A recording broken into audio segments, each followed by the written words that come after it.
اعوذ باللہ من الشیطان اللعین الرجیم بسم اللہ الرحمن الرحیم الحمد للہ رب العالمین الصلاة والسلام علی اشرف الانبیاء والمرسلین وعلی آلہ الطیبین الطاہرین المعصومین الذین اذہب اللہ عنہم الرجس وطہرہم تطہیرا اما بعد۔ ہماری آپ کے ساتھ گفتگو مرحوم سید ہاشم حداد کے حالات زندگی، واقعات اور حکایات کے بارے میں جاری تھی، اور ہم نے عرض کیا کہ مرحوم آیت اللہ محمد حسین حسینیہ طہرانی اپنی کتاب روح مجرد میں جہاں آیت اللہ طہرانی مرحوم ہاشم حداد کے ایران کے سفر کا ذکر کرتے ہیں، تو ہم نے ہمدان کے سفر سے متعلق واقعات آپ کی خدمت میں تفصیلی طور پر بیان کر دی ہے۔ اب ماجرا کچھ یوں ہے کہ مرحوم آیت اللہ محمد حسین حسینیہ طہرانی نقل کرتے ہیں کہ چونکہ میں اور شہید مرتضیٰ مطہری رحمۃ اللہ علیہ مرحوم علامہ سید محمد حسین طباطبائی رحمۃ اللہ علیہ کے شاگرد تھے، لہٰذا ہماری آپس میں نہایتی دوستی تھی، نہایتی صمیمی دوستانہ تعلقات تھے، اور اکثر ہماری آپس میں دوستی کی بنیاد پر مرحوم سید ہاشم حداد کا ذکر ہمارے درمیان ہوتا تھا۔ اب جب مرحوم سید ہاشم حداد ایران کے سفر پر اس وقت تہران میں موجود ہیں، تو اپنے اس خاص دوست کو مرحوم ہاشم حداد کے متعلق باخبر کرنا، اطلاع دینا تاکہ وہ آئیں اور آ کر ان سے ملاقات کریں، یہ ایک دوستی کا تقاضا تھا۔ لہٰذا آیت اللہ محمد حسین حسینیہ طہرانی کہتے ہیں کہ میں نے شہید مرتضیٰ مطہری کو اطلاع دی کہ مرحوم سید ہاشم حداد اس وقت ایران موجود ہیں، اگر آپ ان سے ملنے کے خواہش مند ہوں تو تشریف لا سکتے ہیں۔ لہٰذا مرحوم شہید مرتضیٰ مطہری قم سے تہران کا سفر کرتے ہیں، اور آیت اللہ محمد حسین حسینیہ طہرانی کے گھر مرحوم ہاشم حداد سے ایک عمومی نشست میں، ایک عمومی مجلس میں ملاقات کرتے ہیں۔ ظاہری بات ہے، مرحوم مرتضیٰ مطہری جیسی علمی شخصیت کہ جس کا علمی ڈنکا پوری دنیا میں بجتا ہے اور سب ان کی شہرت علمی کے قائل ہیں، ایک نابغہ شخصیت ہیں، اور علمی دنیا میں مرتضیٰ مطہری کا اپنا ایک نام ہے، ایک مقام ہے، اور ان کی شہادت کی بنیادی وجہ ان کی یہی علمی خدمات تھیں کہ جو وہ انقلاب اسلامی کے لیے فراہم کر رہے تھے، اور باقاعدہ مغز متفکر انقلاب اسلامی کے عنوان سے پہچانے جاتے تھے۔ تو ایسے میں شہید مرتضیٰ مطہری اگر سید ہاشم حداد سے ملاقات کے لیے آئے گا تو وہ کوئی محکمہ موسمیات سے متعلق خبروں کے احوال پرسی کے لیے اور جائزہ لینے کے لیے نہیں آئے گا کہ نجف کے حالات کیسے تھے، کربلا کا موسم کیسا تھا، اور یہاں ایران کا آپ کو موسم کیسا لگا اور کیسے حالات ہیں اور آپ نے ایران کو کیسا پایا۔ یقینی بات ہے شہید مرتضیٰ مطہری کی ملاقات خالصتاً علمی بنیادوں پر ہوگی، اور جو انہیں علمی مسائل میں پیچیدگیاں ان کے سامنے موجود ہیں، ان پیچیدگیوں سے متعلق وہ سید ہاشم حداد سے گفتگو کریں گے اور ملاقات کریں گے۔ لہٰذا آیت اللہ محمد حسین حسینیہ طہرانی اپنی کتاب روح مجرد میں اس بات کو تحریر کرتے ہیں کہ اس عمومی نشست میں، عمومی مجلس میں مرتضیٰ مطہری نے آغا ہاشم حداد سے مختلف موضوعات پر مختلف سوالات کیے، اور ان سوالات کا جواب سن کر مرحوم آیت اللہ مرتضیٰ مطہری سید ہاشم حداد کے شیفتہ اور ان کے عاشق ہو گئے، ان سے محبت کرنے لگے۔ مرحوم مطہری سے ایسے ظاہر ہوتا تھا ان کے چہرہ مبارک کو دیکھ کر کہ گویا کہ مرتضیٰ مطہری کو اپنی کوئی گمشدہ چیز مل گئی ہو، یعنی سالوں وہ کسی چیز کی تلاش میں موجود تھے، وہ چیز انہیں نہیں مل رہی تھی۔ آج ہاشم حداد کو مل کر اور ان سے مختلف موضوعات پر سوال کرنے کے بعد مرتضیٰ مطہری کو اپنی وہ گمشدہ چیز مل گئی ہے۔ لہٰذا اس عمومی نشست میں مرحوم ہاشم حداد سے ملاقات کرنے کے بعد 1 گھنٹہ تک جب یہ ملاقات جاری رہی تو مرتضیٰ مطہری واپس چلے جاتے ہیں، اور پھر مجھ سے رابطہ کرتے ہیں، اور مجھ سے یہ تقاضا کرتے ہیں کہ میں ہاشم حداد سے تنہائی میں ملاقات کرنا چاہتا ہوں، فیس ٹو فیس، 1 to 1 میں ان سے ملاقات کرنا چاہتا ہوں، ہمیں کوئی مزاحم نہ ہو۔ تو آیت اللہ تہرانی کہتے ہیں کہ میں نے مرتضیٰ مطہری سے یہ کہا کہ آپ کا جو یہ مطالبہ ہے، اس مطالبے کے لیے مجھے پہلے آغا حداد سے جو ہے وہ اجازت طلب کرنا ہوگی کہ کیا وہ بھی اس 1 to 1 ملاقات کے حق میں ہیں، موافق ہیں یا موافق نہیں ہیں۔ اگر انہوں نے اجازت دی تو میں آپ کی خدمت میں اعلان کروں گا، آپ تشریف لائیے گا اور خصوصی ملاقات کر لیجئے گا۔ یہاں آیت اللہ تہرانی کے اس جملے سے ہمیں یہ درس ملتا ہے کہ جب بھی انسان کسی سے ملاقات کرنے کے لیے جاتا ہے، کسی سے ملتا ہے، تو انسان کو اس ملاقات سے پہلے اس ملاقات ہونے والے شخص سے اجازت لینا ضروری ہے۔ انسان بغیر بتائے، بغیر اطلاع دیے ہوئے منہ اٹھا کر کسی کے پاس نہیں جا سکتا۔ اگلے کی مصروفیات ہیں، اگلے کے اپنا شیڈول زندگی ہے، اس کا اپنا ایک پروگرام ہے، ایک اپنا ٹائم ٹیبل ہے۔ ہم اگر بغیر اطلاع کے کسی کے ہاں منہ اٹھا کر چلے جائیں گے تو یقینی بات ہے ہمارے جانے سے اس کا شیڈول جو روزمرہ زندگی کا ہے وہ متاثر ہو سکتا ہے۔ بعض اوقات وہ اپنے اس شیڈول کو ترک کرنے کی حق میں ہوتا ہے، یعنی اسے ترک کرنا اس کے لیے ممکن ہوتا ہے، بس اوقات اس کے لیے اس شیڈول کو ترک کرنا ممکن ہی نہیں ہوتا ہے۔ اور اگر وہ اپنے اس شیڈول کو ممکن نہ کرے تو اس طرح سے ہم اپنی اہانت محسوس کریں گے۔ تو جب ہم اپنی اہانت محسوس کریں گے تو اس کا جو الزام ہے ہمیں میزبان پر نہیں ڈالنا، بلکہ اپنی ذات کو مورد الزام قرار ٹھہرانا ہے کہ ہم بغیر اجازت کے منہ اٹھائے کسی کے پاس چلے گئے اور وہاں جا کر ہمیں شرمندگی کا سامنا کرنا پڑا۔ عین اسی طرح رسول خدا صلی اللہ علیہ وآلہ وسلم کی حدیث بھی موجود ہے، اور اس حدیث سے متعلق ایک واقعہ بھی موجود ہے کہ آپ صلی اللہ علیہ وآلہ وسلم کو کسی کے ہاں دعوت تھی، آپ اس دعوت پر تشریف لے جا رہے تھے، راستے میں ایک صحابی مل گیا کہ میں بھی آپ کے ساتھ چلتا ہوں۔ رسول خدا صلی اللہ علیہ وآلہ وسلم نے اسے بتایا کہ یہ مجھے دعوت ہے، آپ کو دعوت تو نہیں ہے، لیکن وہ صحابی عقیدت میں، احترام میں چلتا گیا۔ تو وہاں پہنچ کر رسول خدا صلی اللہ علیہ وآلہ وسلم نے اس سے یہ کہا کہ آپ یہاں ٹھہرو، میں اندر جاتا ہوں اور میزبان سے اس بات کی اجازت لیتا ہوں کہ وہ آیا تمہیں میزبانی میں جو ہے وہ قبول بھی کرتا ہے، تمہاری مہمان نوازی کرنا بھی چاہتا ہے یا نہیں کرنا چاہتا۔ ہو سکتا ہے اس نے کوئی خاص بات کرنی ہو جو وہ تمہارے سامنے نہ کرنا چاہتا ہو سکتا ہے اس کے پاس کوئی ایسا انتظام نہ ہو جو تمہارے اس حضور کو قبول نہ کر سکتا ہو۔ تو بالآخر انسان کو جب بھی کسی کے پاس جانا چاہیے تو اس کے لیے اجازت ضروری ہے، میزبان کو اطلاع دینی چاہیے، اور اگر میزبان موافق ہے تب انسان کو جانا چاہیے، اور اگر وہ موافق نہیں ہے یا اس کی کوئی ایسی مصروفیت ہے تو انسان کو برا نہیں ماننا چاہیے۔ ہر انسان کا اپنا ایک زندگی کا شیڈول ہوتا ہے، مصروفیات ہوتی ہیں۔ تو مرحوم آیت اللہ محمد حسین حسینیہ طہرانی کہتے ہیں کہ میں آغا سید ہاشم حداد سے اس خصوصی ملاقات کی اجازت لوں، پھر میں آپ کو بتاتا ہوں۔ اگر اجازت دے دی تو آپ تشریف لائیے گا، اور اگر اجازت نہ دی تو پھر تو مسئلہ ہی منتفی ہے۔ آیت اللہ تہرانی نے آغا ہاشم حداد سے اجازت لی اور انہوں نے موافقت کا اظہار کیا، تو اس طرح سے آغا مرتضیٰ مطہری دوبارہ سید ہاشم حداد سے ملاقات کے لیے تہران پہنچتے ہیں۔ آیت اللہ تہرانی کہتے ہیں کہ میں نے گھر کی چھت پر ان دونوں شخصیات کی ملاقات کا انتظام کیا۔ ہمارے گھر کی چھت پر ایک سٹور روم تھا جس میں گھر کا فالتو سامان موجود تھا۔ میں نے اسی کمرے میں، اسی سٹور روم میں، اسی انباری میں ان کی ملاقات کا اہتمام کیا اور ان دونوں کو اس کمرے میں بھیج دیا۔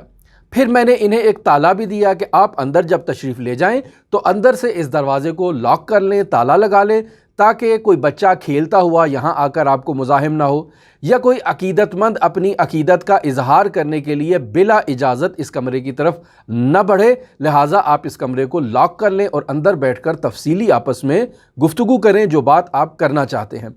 یہاں سے بھی اس بات کی طرف واضح اشارہ ملتا ہے کہ انسان جب کسی گمشدہ کی تلاش میں ہوتا ہے، انسان جب کسی چیز کو پانا چاہتا ہے، کچھ اس کے ایسے حقائق تک پہنچنا اس کا مطلوب اور مقصود ہوتا ہے، تو وہ مکان نہیں دیکھتا ہے کہ مجھے کس مقام پر بیٹھ کر اور کس جگہ بیٹھ کر جو ہے وہ اپنے گمشدہ کو حاصل کرنا ہے۔ وہ ایک سٹور روم ہی کیوں نہ ہو، ایک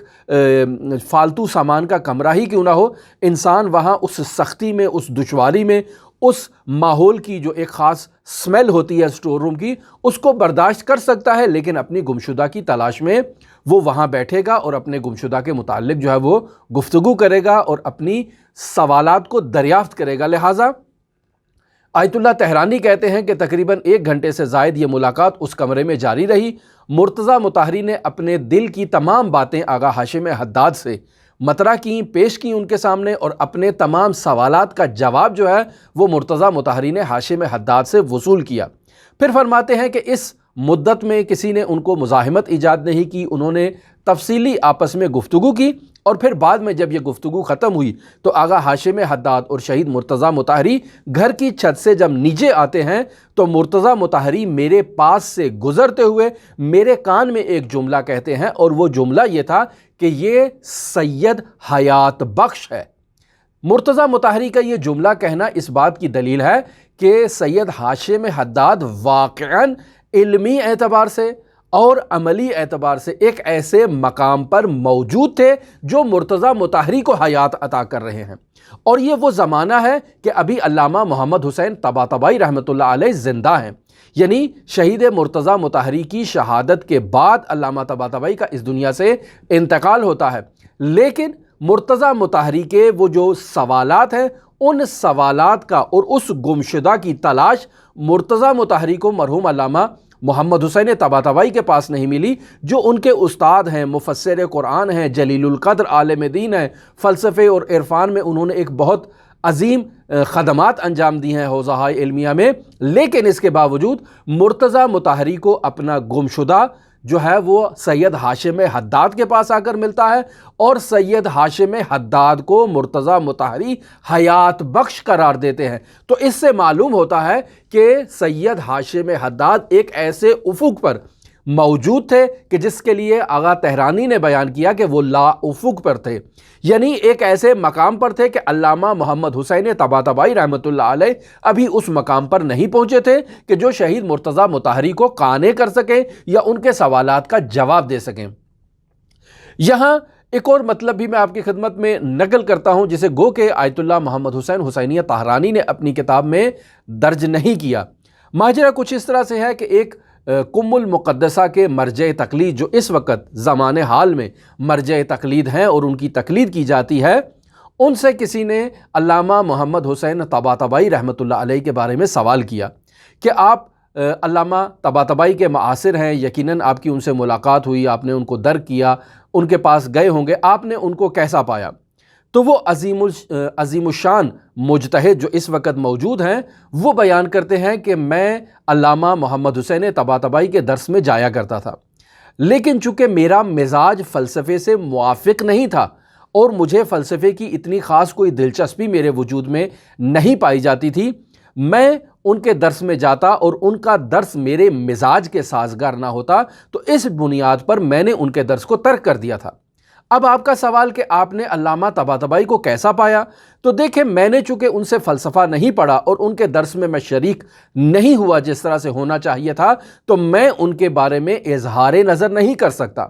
لیکن اتنا ضرور کہتا ہوں کہ جب علامہ طباطبائی کے درس میں مرتضیٰ مطہری جیسی شخصیات موجود تھیں جو حوزہ علمیہ میں اپنا ایک نام رکھتی ہیں، اپنا ایک مقام رکھتی ہیں، اور باقاعدگی کے ساتھ ایسی شخصیت محمد حسین طباطبائی کے درس میں جاتی ہے، تو اس کا مطلب یہ ہے کہ علامہ محمد حسین طباطبائی کچھ ایسا مواد، کچھ ایسا میٹیریل، کچھ ایسا علم رکھتے ہیں کہ محمد حسین طباطبائی کو بھی اس کے پاس جانا پڑے گا۔ اور محمد حسین طباطبائی رحمۃ اللہ علیہ کے یہ گراں قدر شاگرد یعنی مرتضیٰ مطہری اس بات کا دعویٰ کرتے ہیں کہ میں 2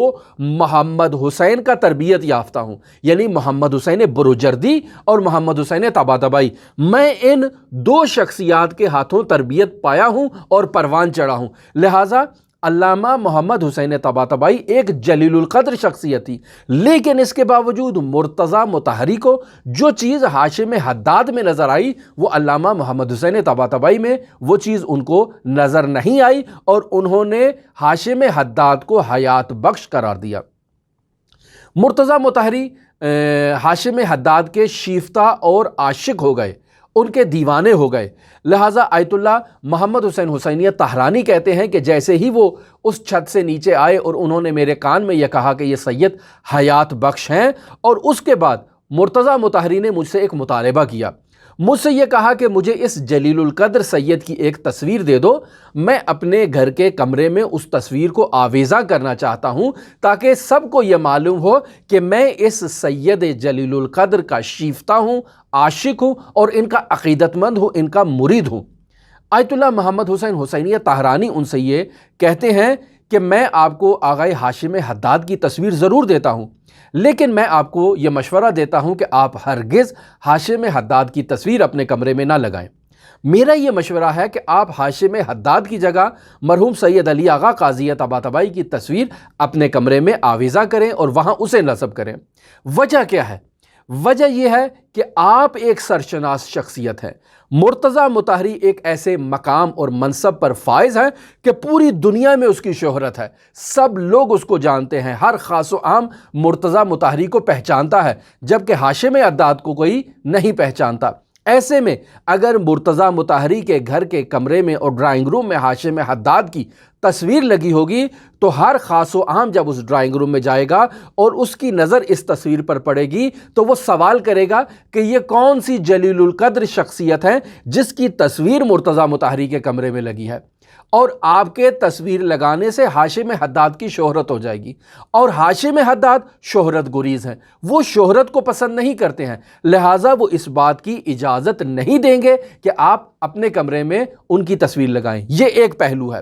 دوسرا پہلو یہ ہے کہ خود آپ کے لیے مناسب نہیں ہے کہ آپ ایک علمی مقام پر، تقویٰ کے مقام پر، ایک بلند مرتبے پر فائز ہیں اور آپ کے کمرے میں ایک ایسے شخص کی تصویر لگے کہ جو ظاہری عناوین سے اور ظاہری اعتبار سے آپ جیسی شہرت نہیں رکھتا، آپ جیسا علمی مقام نہیں رکھتا ہے۔ لہٰذا اگر آپ ایسے شخص کی تصویر لگائیں گے تو لوگ آپ کو کسی اور معنی میں اور کسی اور رنگ میں آپ کی تفسیر کرنا شروع کر دیں گے جو آپ کی شان کے مطابقت نہیں رکھتا۔ لہٰذا یہ علامہ محمد حسین طاہرانی نے آغا شہید مرتضیٰ مطہری کو مشورہ دیا۔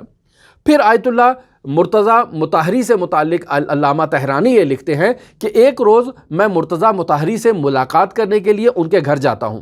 جیسے ہی میں ان کے ڈرائنگ روم میں جاتا ہوں تو وہاں مجھے 3 تصاویر لگی ہوئی نظر آتی ہیں۔ ایک تصویر مرتضیٰ مطہری کے والد بزرگوار شیخ محمد حسین مطہری کی تھی، ایک تصویر شیخ مرزا علی آغا شیرازی کی تصویر تھی، اور تیسری تصویر مرحوم علی آغا قاضی طباطبائی رحمۃ اللہ علیہ کی تھی، جو میں نے ان کو مشورہ دیا تھا کہ آپ ہاشم حداد سے عقیدت ضرور رکھیں لیکن تصویر آپ علی آغا قاضی طباطبائی کی لگائیں، چونکہ وہ ہاشم حداد کے بھی استاد ہیں، بلند مرتبے پر فائز ہیں، لیکن ہاشم حداد شہرت گریز ہیں اور وہ ہرگز اس بات کی اجازت نہیں دیں گے۔ اگر ہم اس مطلب کو دیکھیں تو یہ مطلب ایک ایسا ہے جسے ہم اپنی زندگی میں محسوس کرتے ہیں، یعنی اگر ایک انسان جس کی شہرت نہ ہوئی ہو اور اس کی اچانک شہرت ہو جائے تو وہ افراد جو اس سے عقیدت رکھتے ہیں وہ محروم ہو جاتے ہیں اس کے فیض سے، اور وہ شخصیت جس کی شہرت ہو جاتی ہے وہ بھی اپنی تعلیمات کو اور اپنے فیوزات کو اس طرح سے جیسے وہ پہلے منتقل کر سکتی تھی اب منتقل نہیں کر سکتی ہے۔ لہٰذا خود شہرت جو ہے وہ ایک ایسا عامل ہے کہ جو انسان کو بہت ساری جو نعمات ہیں اس سے محرومیت کا باعث بنتا ہے۔ ہم نے خود اس چیز کو مرحوم آیت اللہ محمد تقی بہجت کی زندگی میں مشاہدہ کیا، یعنی ہم آیت اللہ بہجت سے جب آغاز میں جب ہم قم آئے تھے اور آیت اللہ بہجت سے ہم ان کے نماز میں جایا کرتے تھے، چاہے وہ نماز فجر ہو یا نماز ظہرین ہو یا مغربین ہو، تو اس وقت ایک ایسا عالم تھا کہ آپ کو مسجد فاطمیہ میں آسانی سے جگہ مل جاتی تھی، چاہے آپ نیچے والے پورشن میں جگہ لینا چاہیں، چاہے آپ طبقہ بالائی میں جگہ لینا چاہیں، چاہے آپ صحن میں نماز پڑھنا چاہیں۔ مغرب کی نماز میں اور ظہرین کی نماز میں قدر رش ہوا کرتا تھا، لیکن صبح کی نماز میں بہت ہی جو ہے نا وہ آسانی سے جگہ مل جاتی تھی، لیکن مغرب اور ظہرین کی نماز میں بھی انسان کو آسانی سے جگہ مل جاتی تھی۔ اور پھر دوسری خاصیت یہ تھی کہ آیت اللہ اپنے گھر سے پیدل آتے تھے اور پیدل اپنے گھر واپس جایا کرتے تھے۔ انسان اس راستے میں بھی آیت اللہ سے مختلف موضوعات پر سوال کر سکتا تھا، استخارہ کروا سکتا تھا، کوئی بات پوچھ سکتا تھا، یا آیت اللہ جب حرم تشریف لے جاتے تھے تو انسان اس روٹین میں بھی آیت اللہ کے ساتھ جا سکتا تھا۔ لیکن جب مرحوم آیت اللہ شیخ محمد علی عراقی کا انتقال ہوا اور جامع مدرسین نے آئندہ مراجع کی فہرست جاری کی اور اس فہرست میں آیت اللہ شیخ محمد تقی بہجت فومنی کا نام موجود تھا، تو پھر ہم نے یہ مشاہدہ کیا کہ آیت اللہ بہجت سے ملاقات کرنا آسان نہیں تھا۔ ہر شخص یہ جاننا چاہتا تھا کہ اس جامعہ مدرسین کی فہرست میں یہ شیخ محمد تقی بہجت کون ہے۔ حتیٰ وہ افراد جو حوزہ علمیہ میں سالوں سال موجود تھے اور آیت اللہ بہجت کو ایک عارف یا ایک صوفی جانتے تھے، ان کے نزدیک بھی ایک سوال ابھرا کہ ہم دیکھیں کیسے جامعہ مدرسین نے ایک ایسے شخص کی جو ہے وہ تشہیر کی ہے اور اس کا نام مرجعیت کے لیے اعلان کیا ہے جس کی کوئی علمی قابلیت نہیں ہے اور علمی شہرت نہیں ہے۔ سب لوگوں کے ذہن میں یہی تھا کہ آیت اللہ بہجت مجتہد ہی نہیں ہے، یعنی انہیں لوگ مجتہد ماننے کے لیے تیار نہیں تھے۔ لیکن اس اعلان کے بعد ہر خاص و عام آیت اللہ بہجت کی مسجد میں آتا، ان کے درس میں پہلے کی نسبت رش اضافی ہو گیا، نماز میں رش ہو گیا، آیت اللہ اپنے گھر سے مسجد تک گاڑی پہ آنا شروع ہو گئے، اور پھر حرم تک بھی ایک حصار میں آیت اللہ بہجت آیا کرتے تھے اور اسی حصار میں آیت اللہ بہجت واپس جایا کرتے تھے۔ آسان نہیں تھا آیت اللہ بہجت سے سوال کرنا، لیکن اس کے باوجود آیت اللہ بہجت اگر خود سے کسی سے گفتگو کرنا چاہیں، بات کرنا چاہیں، کسی کو کوئی پیغام دینا چاہیں تو خود آیت اللہ آگے بڑھ کے اس سے وہ گفتگو کرتے تھے۔ لیکن وہ عام انسان کے جو کسی حجاب میں مبتلا ہیں یا کسی چیز سے خائف ہیں، آگے نہیں بڑھتے ہیں، یہ افراد محروم ہو گئے آیت اللہ بہجت کے فیض سے۔ تو شہرت خود ایک عامل ہے کہ انسان بہت ساری چیزیں جو پہلے وہ آزادانہ طور پر جو افعال انجام دیتا تھا، شہرت اس راستے میں رکاوٹ ایجاد کرتی ہے۔ لہٰذا آیت اللہ محمد حسین حسینیہ طہرانی نے شہید مرتضیٰ مطہری کو یہی مشورہ دیا تھا کہ یہ آپ کے لیے مناسب نہیں ہے۔ اول تو خود حاشم حداد اس چیز کی اجازت نہیں دیں گے کہ آپ ان کی تصویر اپنے کمرے میں لگائیں، اور دوسرا آپ کی شان کے لیے یہ مناسب نہیں ہے کہ آپ حاشم حداد کی تصویر لگائیں۔ آپ کے لیے یہ مناسب ہے کہ آپ علی آقا قاضی طباطبائی کی تصویر لگائیں۔ آیت اللہ طہرانی لکھتے ہیں کہ کچھ عرصے کے بعد جب آقا حاشم حداد واپس عراق تشریف لے گئے تو مرتضیٰ مطہری میرے پاس آتے ہیں اور مجھے کہتے ہیں کہ میں عراق زیارات کے لیے جانا چاہتا ہوں، میرا آپ سے یہ تقاضا ہے کہ مجھے سید حاشم حداد کے گھر کا ایڈریس دیں تاکہ میں کربلا میں جاؤں اور ان سے استفادہ کروں۔ تو آقا طہرانی کہتے ہیں کہ میں نے انہیں سید حاشم حداد کا ایڈریس دے دیا اور وہ وہاں کربلا میں گئے اور وہاں انہوں نے حاشم حداد سے اپنی ملاقات کی اور تفصیلی ان سے متعلق جو ہے نا وہ انہوں نے اپنے سوالات کیے۔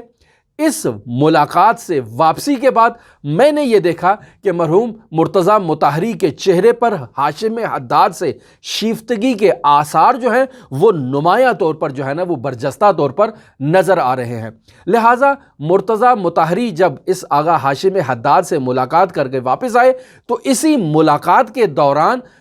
سید حاشم حداد نے مرتضیٰ مطہری کو ان کی شہادت کے بارے میں باخبر کر دیا تھا، اور اسی ملاقات کے بعد جب مرتضیٰ مطہری کی شہادت ہوئی اور میری حاشم حداد سے ملاقات ہوئی تو مجھے اس بات کا احساس ہوا کہ حاشم حداد بھی مرتضیٰ مطہری سے عقیدت مند تھے اور ان کے جو ہے وہ ان سے محبت کرنے لگ پڑے تھے، اور آغا حاشم حداد کے یہ جملے تھے کہ اے کاش مرتضیٰ مطہری کچھ وقت زیادہ زندہ رہتے تاکہ وہ مزید مدارج عالیہ کی طرف ترقی کرتے اور کمالات تک پہنچتے۔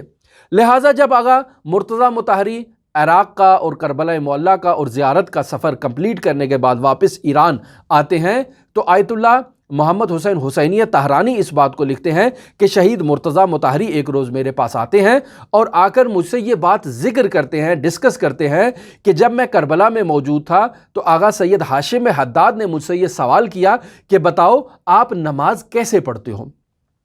اپنا نماز پڑھنے کی کیفیت میرے سامنے بیان کرو۔ یہ وہ خاص گفتگو ہے جو مرحوم حاشم حداد اور مرتضیٰ مطہری کے درمیان ہوئی اور کسی کو اس بات کا علم نہیں تھا۔ پھر یہ بات خود مرتضیٰ مطہری نے آیت اللہ محمد حسین حسینیہ طہرانی کو بیان کی۔ تو آغا حاشم حداد نے یہ سوال کیا کہ آپ نماز کیسے پڑھتے ہیں، یعنی حاشم حداد ان سے یہ پوچھنا چاہ رہے ہیں کہ نماز کے دوران آیا آپ کے ذہن میں مختلف خیالات آتے ہیں یا نہیں آتے ہیں؟ اگر نہیں آتے ہیں تو بہت اچھی بات ہے، اور اگر آتے ہیں تو آپ ان خیالات کو برطرف کرنے کے لیے کیا حکمت عملی اپناتے ہیں؟ گویا کہ حاشم حداد نفی خواطر کے بارے میں ان سے سوال کرنا چاہ رہے تھے اور نماز کی کیفیت کے بارے میں ان سے پوچھ رہے تھے۔ تو آیت اللہ مرتضیٰ مطہری کہتے ہیں کہ میں نفی خواطر تو نہیں کر سکا، لیکن جب میں نماز پڑھتا ہوں تو میری تمام تر توجہ جو ہے وہ الفاظ کے معانی کی طرف ہوتی ہے، یعنی جو الفاظ میں اپنی زبان سے جاری کر رہا ہوں میری توجہ ان الفاظ کے معانی کی طرف ہوتی ہے۔ یعنی اگر میں کہتا ہوں اللہ اکبر تو میں اس لفظ اللہ اکبر کے پیچھے جو اس کا معنی ہے کہ اللہ بہت عظیم ہے، بہت بڑا ہے، میں اپنے ذہن میں اس معنی کو لاتا ہوں۔ اور اسی طرح سے جب میں کہتا ہوں بسم اللہ الرحمن الرحیم الحمدللہ رب العالمین تو میری توجہ بسم اللہ کے معنی اور الحمد کے معنی کے اوپر ہوتی ہے۔ تو جب یہ میں نے جواب دیا آغا ہاشم حداد کو تو سید ہاشم حداد نے مجھے کہا کہ اگر آپ نماز اسی کیفیت میں پڑھتے ہیں کہ آپ کی تمام تر توجہ الفاظ کے معانی کے اوپر ہوتی ہے، نماز کی طرف نہیں ہوتی، تو پھر آپ نماز کب پڑھتے ہیں؟ آپ تو صرف جو ہے وہ توجہ آپ کی معانی کی طرف ہوتی ہے۔ یعنی ہاشم حداد یہ کہنا چاہتے ہیں کہ نماز میں آپ کی توجہ صرف خداوند متعال کی طرف ہونی چاہیے، جبکہ آپ کی توجہ تو خداوند متعال کی طرف نہیں ہے، آپ اپنی توجہ کو محور قرار دیا ہوا ہے الفاظ کے معانی کی طرف، تو آپ نے گویا کہ ان الفاظ کے معانی کو جو ہے وہ خداوند متعال کا شریک قرار دیا ہے، تو گویا کہ آپ نے تو نماز پڑھی ہی نہیں ہے، تو آپ نماز کب پڑھتے ہیں مجھے یہ تو بتائیں۔ لہٰذا آیت اللہ محمد حسین حسینیہ طہرانی اس جملے کو لکھنے کے بعد اسی جملے کی وضاحت کرتے ہیں اور فرماتے ہیں کہ یہ ایک نہایت دقیق اور توجہ طلب جملہ تھا جسے آغا ہاشم حداد نے مرتضیٰ مطہری کے لیے بیان کیا۔ یعنی انسان جب نماز پڑھتا ہے تو انسان کی توجہ الفاظ کے معانی کی طرف نہیں ہونی چاہیے، بلکہ اس کی توجہ کا محور خود خداوند متعال ہونا چاہیے۔ یعنی انسان ایسے نماز کو ادا کرے جیسے خداوند متعال اس کے سامنے ہے اور وہ خداوند متعال کو مورد خطاب قرار دے کے کہہ رہا ہے کہ الحمدللہ رب العالمین الرحمن الرحیم مالک یوم الدین۔ لیکن اگر انسان ان کے معانی کی طرف توجہ دے گا تو توجہ خدا کی طرف نہیں ہے بلکہ ان معانی کی طرف ہے۔ اب اس کا ہرگز یہ مطلب نہیں ہے کہ ہم خداوند متعال کو ایک مجسم انسان کی صورت میں سامنے تصور کرنا شروع کر دیں اور پھر اس کی توجہ کو اپنے ذہن میں لے کر آئیں، یہ ہرگز مراد نہیں ہے۔ لہٰذا آیت اللہ محمد حسین حسینیہ طہرانی آغا ہاشم حداد کے اس جملے کی وضاحت ان الفاظ میں کرتے ہیں کہ نماز کے دوران انسان کی 100% توجہ جو ہے وہ خداوند متعال کی طرف ہونی چاہیے، اور جو الفاظ اس کے منہ سے ادا ہو رہے ہیں بسم اللہ الرحمن الرحیم الحمدللہ رب العالمین سمع اللہ لمن حمدہ سبحان ربی الاعلی وبحمدہ سبحان ربی العظیم وبحمدہ، یہ جو الفاظ انسان کی زبان سے جاری ہو رہے ہیں یہ تمام الفاظ عالی اور میراتی کردار ادا کرتے ہیں۔ یعنی آیت اللہ محمد حسین حسینیہ طہرانی گویا کہ ایک حقیقت کی طرف اشارہ کرنا چاہ رہے ہیں کہ اس حقیقت تک پہنچنے کے لیے میں ایک مثال کا سہارا لیتا ہوں۔ مثلا ہمارے سامنے ایک آئینہ ہوتا ہے، ہم اس آئینے کو دیکھتے ہیں اور اس آئینے میں اپنی اس چہرے کو اور اپنے اس قیافے کو اس آئینے میں مشاہدہ کرتے ہیں، اپنی داڑھی پر کنگھی کرتے ہیں، اپنے چہرے کے بالوں کو سنوارتے ہیں، اپنے چہرے کے اوپر اگر کوئی بال زائد آ گئے ہیں تو ان کے بارے میں فکر کرتے ہیں، اور مخصوصاً خواتین حضرات جو میک اپ کرتی ہیں یا زیادہ اپنے چہرے کے اوپر حساسیت کی بنیاد پر وہ نگاہ کرتی ہیں، تو سوال یہ پیدا ہوتا ہے کہ وہ اس آئینے کے اندر خود کو دیکھ رہی ہیں یا آئینے کو دیکھ رہی ہیں؟ تو یقینی بات ہے سب یہ کہیں گے کہ ہم اس آئینے کے سامنے کھڑے تو ہیں لیکن ہم آئینے کو نہیں دیکھ رہے، ہم خود کو مشاہدہ کر رہے ہیں اور اپنے چہرے کی آرائش اور زیبائی کا کردار ادا کر رہے ہیں، اور اپنے چہرے کو جس طرح سے سیٹنگ کرنا ہے، جس طرح سے ہم نے اپنے چہرے پہ جو ہے وہ ترتیب دینی ہے داڑھی کی یا بالوں کی یا جس چیز کی بھی، تو ہم اسے مرتب کر رہے ہیں، اپنا بناؤ سنگھار کر رہے ہیں اس آئینے میں۔ پس اس آئینے میں ہم خود کو دیکھ رہے ہیں، اس آئینے کو نہیں دیکھ رہے۔ یہ آئینہ ایک وسیلہ ہے خود کو دیکھنے کا۔ اگر ہمیں خود کو دیکھنے کے لیے آئینے کے علاوہ کوئی وسیلہ مل جائے جو آئینے سے بہتر کردار ادا کر سکتا ہو انسان کے نمایاں کرنے میں، تو انسان اس چیز کو دیکھے گا، آئینے کو نہیں دیکھے گا، اور آئینے سے اپنی توجہ کو ہٹا لے گا اور اس چیز میں خود کو مشاہدہ کرے گا۔ پھر اس چیز کے بارے میں سوال کیا جائے گا کہ وہاں انسان اس چیز کو دیکھ رہا ہے یا آئینے کو دیکھ رہا ہے یا خود کو دیکھ رہا ہے؟ تو یقینی بات ہے انسان یہ کہے گا بھئی میں نے خود کو دیکھنا ہے، میں اس چیز کو نہیں دیکھ رہا ہوں۔ اب اسی مثال کا رخ تبدیل کرتے ہیں۔ انسان مارکیٹ میں جاتا ہے اور مارکیٹ میں انسان نے ایک آئینہ خریدنا ہے، مختلف دکان کے اوپر جو ہے نا وہ آئینے موجود ہیں، کون سا آئینہ خریدے۔ لہٰذا انسان وہاں جاتا ہے، ہر آئینے کو اٹھا کر آگے پیچھے کر کے اچھی طرح سے اس کو چیک کر رہا ہے کہ یہ والا خریدوں یا وہ والا خریدوں۔ اب سوال یہ پیدا ہوتا ہے کہ یہاں انسان آئینے کو دیکھ رہا ہے یا اس آئینے میں خود کو دیکھ رہا ہے؟ تو یہاں وہ شخص کہے گا کہ بھئی ہر عقل مند انسان جب بازار سے آئینہ خریدنے جاتا ہے تو وہ آئینے کو دیکھے گا کہ آیا یہ آئینہ ٹیڑھا تو نہیں ہے، آیا یہ آئینہ خراب تو نہیں ہے، آیا اجسام کی صور کو درست منعکس کرنے کی صلاحیت رکھتا ہے یا صلاحیت نہیں رکھتا ہے۔ تو اس آئینے کا اچھی طرح سے جائزہ لیا جائے گا۔ انسان بازار میں جا کر اگر خود کو آئینے میں دیکھتا بھی ہے تو اس کا مقصد آئینے کی خریداری اور آئینے کا امتحان اور اختبار ہوتا ہے، آئینے کو چیک کرنا مقصود ہوتا ہے، وگرنہ خود کو دیکھنا مقصود نہیں ہوتا۔ خود تو اپنے آپ کو گھر میں جب نکل رہا تھا تو آئینے کے سامنے خود کو بناؤ سنگار کر کے نکل آیا۔ لہٰذا اب آئینے میں وہ آئینے کو خریداری کرنے کے لیے اس کے معائب کو چیک کرنے کی خاطر وہ خود کو مشاہدہ کر رہا ہے۔ اسی طرح جب انسان نماز میں داخل ہوتا ہے تو اور خداوند متعال سے ہم کلام ہوتا ہے، گفتگو کرتا ہے، تو یہ الفاظ اسی آئینے کا کردار ادا کرتے ہیں۔ یعنی ہم ان الفاظ کی طرف توجہ نہیں ہے، ہمارے یہ الفاظ خود بخود درست ہوں گے۔ اسی وجہ سے فقہا کہتے ہیں کہ جسے نماز پڑھنا نہیں آتی ہے وہ باجماعت ہو کر نماز پڑھے، اور اگر نماز کی اصلاح ممکن ہے تو اپنی نماز کی اصلاح کرے۔ یہ فقہی مسائل علیحدہ ہیں، لیکن جب انسان نماز میں کھڑا ہوتا ہے، اللہ اکبر کہتا ہے، تو اس کی توجہ کا محور خداوند متعال ہونا چاہیے۔ یہ جتنے الفاظ اس کے زبان سے اور اس کے ہونٹوں سے جاری ہو رہے ہیں یہ صرف آئینے کا کردار ادا کر رہے ہیں، اور حقیقت میں وہ اپنے معشوق خداوند متعال کو مشاہدہ کر رہا ہے اور اس سے گفتگو کر رہا ہے۔ ایک دوسری مثال آپ کی خدمت میں اسی بات کو مزید آگے پہنچانے کے لیے منتقل کرتا ہوں۔ مثلا انسان سارا دن جو ہے وہ ایک دوسرے سے گفتگو کرتا ہے، اپنی ہمسر سے، اپنے بچوں سے، اپنے دوستوں سے، اپنے رشتہ داروں سے، انسان محو گفتگو ہے، گھنٹوں یہ گفتگو جاری رہتی ہے، لیکن اس گفتگو میں بھی الفاظ رد و بدل ہو رہے ہیں۔ میں اپنا ما فی الضمیر، اپنے دل کے اندر جو باتیں میرے پوشیدہ ہیں، ان باتوں کو اپنے سامنے موجود شخص تک منتقل کرنے کے لیے الفاظ کا سہارا لے رہا ہوں، اور اپنا ما فی الضمیر، اپنے اندر کی بات جو ہے وہ اپنے مخاطب تک منتقل کر رہا ہوں، اور میرا مخاطب بھی اپنے اندر کی بات میرے تک منتقل کر رہا ہے۔ پس ہم دونوں الفاظ کا سہارا لے رہے ہیں، لیکن ہماری توجہ الفاظ کے اوپر نہیں ہے، ہم معانی پر توجہ کر رہے ہیں، وہاں پر ان مفاہیم پر توجہ کر رہے ہیں کہ جو مفہوم میں نے اس تک منتقل کیا ہے اور جو مفہوم اس نے میرے تک منتقل کیا ہے۔ اب سوال یہ پیدا ہوتا ہے کہ یہاں الفاظ کا کوئی کردار نہیں ہے؟ الفاظ کا کردار ہے، لیکن الفاظ کا کردار یہاں پر آئینے کے کردار کی طرح ہے کہ انسان جب محو گفتگو ہے تو اس کا مقصد مفاہیم کا انتقال ہوتا ہے، اور ان مفاہیم کے انتقال کے لیے مناسب الفاظ کا سہارا لیتا ہے۔ لہٰذا الفاظ کی درست ادائیگی یہاں پر مقصود نہیں ہوتی ہے۔ یہ درست ادائیگی سیکھنے کے لیے انسان کو مکتب میں جانا چاہیے، مدرسے میں جانا چاہیے، سکول میں جانا چاہیے،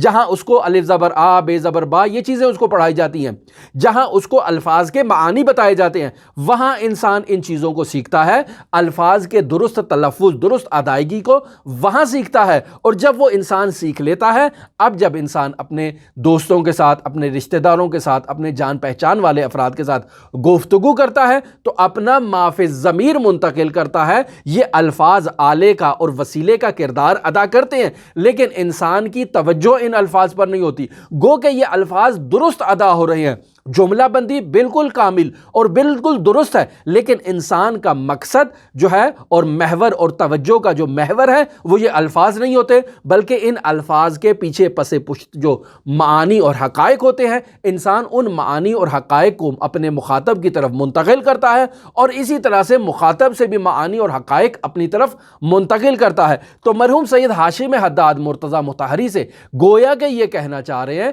کہ دیکھو، آپ جب نماز ادا کر رہے ہو تو نماز میں آپ کی 100% توجہ جو ہے وہ خداوند متعال کی طرف ہونی چاہیے۔ یہ جو نماز کے اندر صورتیں پڑھی جا رہی ہیں، یہ جو الفاظ پڑھے جا رہے ہیں، یہ الفاظ اس حقائق کو منتقل کرنے کا ایک وسیلہ ہے، وگرنہ توجہ آپ کی خدا تک ہونی چاہیے۔ اور اگر آپ کی توجہ ان الفاظ پر ہو تو گویا کہ آپ نے ان الفاظ کو خداوند متعال کی طرف مقدم کر دیا ہے اور خداوند متعال کو پس پش ڈال دیا ہے۔ تو یہ آپ کی نماز کی کیفیت آپ کو کبھی کبھی تنہا انل فحشاء والمنکر کی طرف نہیں لے کے جائے گی. یہ نماز آپ کے لیے کبھی معراج کا کردار ادا نہیں کرے گی. کیوں؟ چونکہ آپ نے اپنے معشوق کو تو دیکھا ہی نہیں ہے، آپ نے الفاظ ادا کیے ہیں اور ان الفاظ کی طرف آپ کی توجہ ہے. عین اسی مطلب کی طرف فلاسفہ بھی اشارہ کرتے ہیں اور حکماء اس بات کی طرف کہتے ہیں کہ ہمارے پاس ہر شے کے لیے دو لحاظ ہو سکتے ہیں، ایک لحاظ استقلالی ہے اور ایک لحاظ عالی ہے. ان دونوں لحاظوں کو ہم ایک جگہ پر جمع نہیں کر سکتے ہیں. لہٰذا اگر ہم نماز کو ادا کر رہے ہیں تو ان نماز کے اندر جو الفاظ ادا کیے جا رہے ہیں یہ یا استقلال ہو سکتے ہیں یا اعلیٰ ہو سکتے ہیں، دونوں نہیں ہو سکتے ہیں. اگر ہم انہیں استقلال شمار کریں تو خداوند متعال ایک طرف علیحدہ ہو جائے گا، ہماری توجہ ان الفاظ کے اوپر ہوگی. اور اگر یہ اعلیٰ ہیں، وسیلہ ہیں گفتگو کرنے کا مخاطب کے ساتھ، تو ہماری توجہ اپنے مخاطب کی طرف ہوگی، اپنے معشوق حقیقی خداوند متعال کی طرف ہوگی. اور اس گفتگو میں جو یہ الفاظ ہیں یہ وسیلہ گفتگو ہیں معانی کے نقل و انتقال کا. لہٰذا ہماری توجہ تمام جو ہے وہ خداوند متعال کی طرف ہوگی. لہٰذا اس طرح سے اگر انسان نماز کو ادا کرے گا تو نماز میں انسان خود بخود نفی خواطر میں جو ہے نا وہ آ جائے گا. یعنی انسان کی توجہ اغیار سے ہٹ کے خود خداوند متعال کی طرف جو ہے نا وہ متمرکز ہو جائے گی. لہٰذا الفاظ کو استقلالی نہیں عالی لینا چاہیے. یہ مرحوم ہاشم حداد مرتضیٰ مطہری کو یہ بیان کرنا چاہ رہے ہیں کہ انسان نماز کے دوران حضور قلب کے ساتھ خداوند متعال کو اپنے سامنے جانے، خداوند متعال سے گفتگو کرے، خداوند متعال کو مورد خطاب قرار دے اور اس سے گفتگو کرے. اور جتنے بھی الفاظ ادا ہو رہے ہیں وہ اعلیٰ ہیں اور استقلال خداوند متعال کی ذات ہے جس سے ہمیں گفتگو کرنی ہے اور جو ہمارا مخاطب ہے. مرحوم سید مرتضیٰ مطہری کے حالات زندگی سے متعلق جو گفتگو ہے مرحوم ہاشم حداد سے ملاقات کے دوران، جو آغا مرتضیٰ مطہری کی جو کیفیات تھی اس سے متعلق روح مجرد میں اتنے ہی مطالب درج تھے جنہیں ہم نے آپ کی خدمت میں نقل کر دیا. مرحوم سید ہاشم حداد کے حالات زندگی پر ابھی ہماری گفتگو آپ کے ساتھ جاری ہے. اگر آپ دلچسپی رکھتے ہوں تو ہمارے ساتھ رہ سکتے ہیں. اللہم صلی علی محمد و آل محمد وعجل فرج قائم آل محمد.